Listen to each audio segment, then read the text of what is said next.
The end of World War I signified the end of progressivism. It started a new era in the United States, the Jazz Age.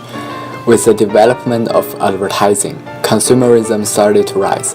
Just like how it was described in The Great Gatsby, people bought cars and moved to suburbs. Radio became popular, parties all day long, life was good.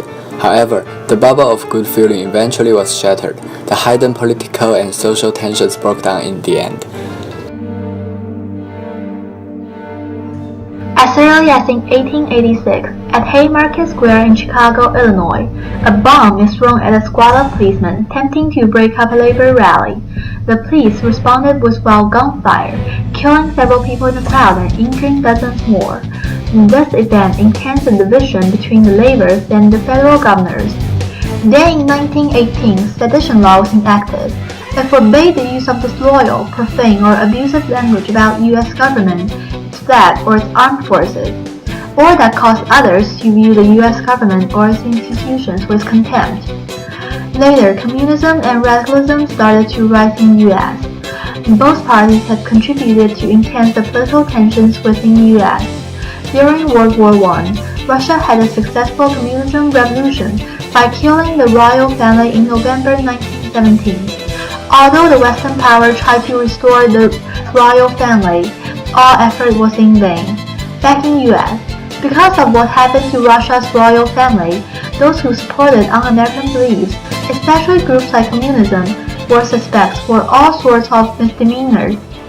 The Red Scare referred to the fear of communism in the US in 1920s. The fear of communism increased when a series of strikes occurred in 1919. The communists always got the blame. Moreover, in the same year, a series of explosions, including a bungled attempt to blow up A. Mitchell Palmer, led to a campaign against the communists. President Wilson's Attorney General, A. Mitchell Palmer, was a henchman against American radicals. He wanted no communism revolution to happen in the United States. Therefore, he started the famous Palmer Raids.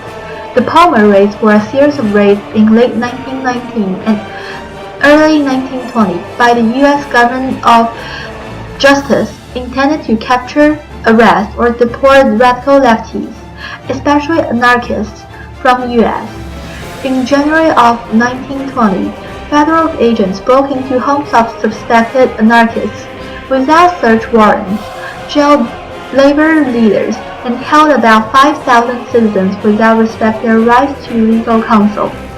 Palmer felt that American civil liberties were less important than ruling out potential wrongdoers. Eventually, most of the detainees were released, but some were deported. Another major event, the famous Sacco Vanzetti case, took place on April 15, 1921. Sacco and Vanzetti were both Italian immigrants. They were also anarchists, who were defined to be Reds.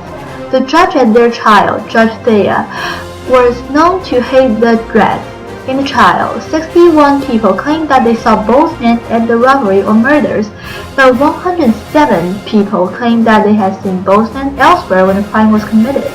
Regardless of the second evidence, both men were found guilty. Although both men insisted their innocence, they spent 7 years in prison and finally was convicted and sentenced to death. The Sacco Vanzetti case agitated the socialists. They protested the verdict, saying the two men were convicted more on political and ethnic prejudice than on any other real evidence.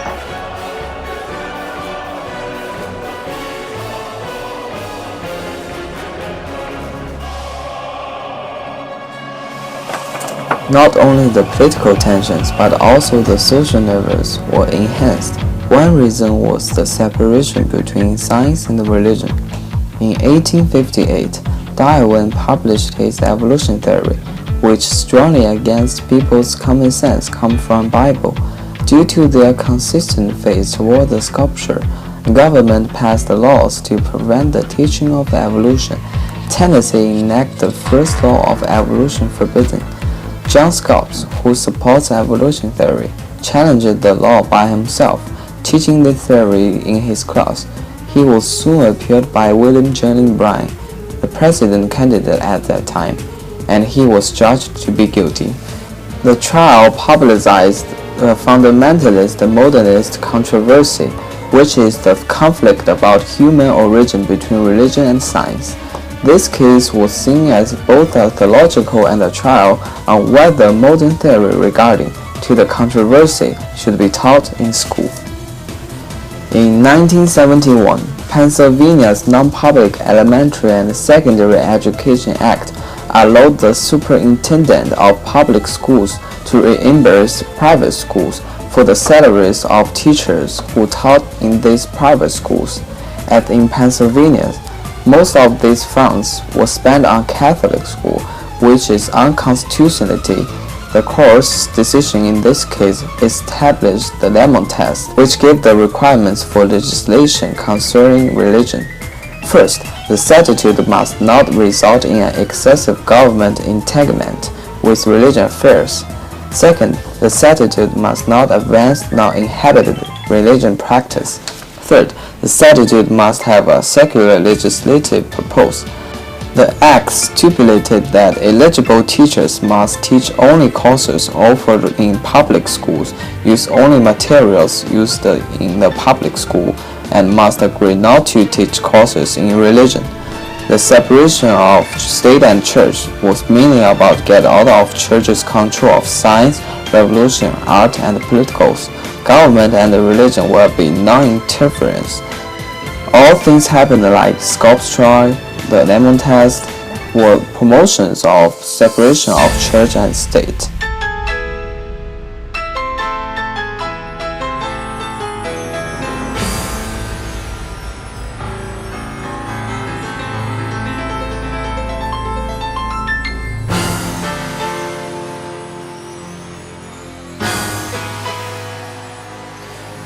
Another cause of social tension was eugenic theory. American eugenic movement was rooted on a mystic idea, which stated that upper class has better genetic makeup than lower one. People therefore believed that humans have to direct their own evolution by applying selective breeding. Immigration restriction and sterilization were used to wipe off unfit people.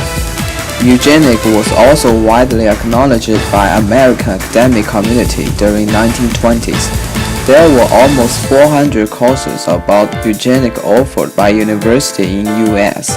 However, those courses focused more on this methodology of eugenics rather than eugenics itself. Moreover, there were a bunch of scientists and professional workers gathered together, trying to promote the eugenic legislation. Based on large public acceptance, eugenic legislation was passed. Beginning with Connecticut, many states promoted marriage laws with eugenic criteria. The Immigration Restriction League was founded in order to prevent Britain from inferior racist immigration. Besides, started by Indiana and then followed by other 30 states, compulsory sterilization law was passed. These laws attempt to force people to undergo surgical or other sterilization in order to eliminate unfit and improve human genetic makeup.